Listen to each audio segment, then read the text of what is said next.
Birinci təfsir ondan ibarətdir ki, bu səmavi kitab bütün ərəb və qeyri-ərəb söz ustadlarını heyran qoymasına, onların Quranın ecazkarlığının qarşısında susmasına rəğmən bütün ərəblərin istifadə etdiyi adi hərflərdən təşkil olunmuşdu. Quranın əlifba hərflərindən və adi sözlərdən təşkil olunmasına baxmayaraq, onun hər bir kəlməsi insanın qəlbinə nüfuz edir, insanın ruhunu oxşayır, ağıl və düşüncələri özünə valih edir.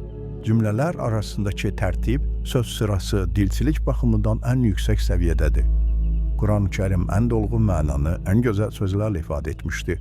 Quranın fəsahət və bəlağəti heç kimdə şübhə doğurmur. Bu sadəcə bir iddia deyil. Çünki bu kitabı nazil edən varlıq elə dünyanı yaradandır.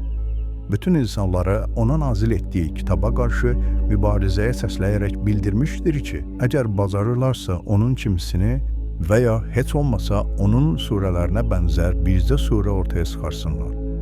Lakin bütün insanlar və cinlər bu işdə aciz qalmışlar. Bu isə ondan xəbər verir ki, Quran ayələri insan fikrinin məhsulu deyil. Daha çox insan faydalansın deyə bu videonu bəyən və yadda saxla.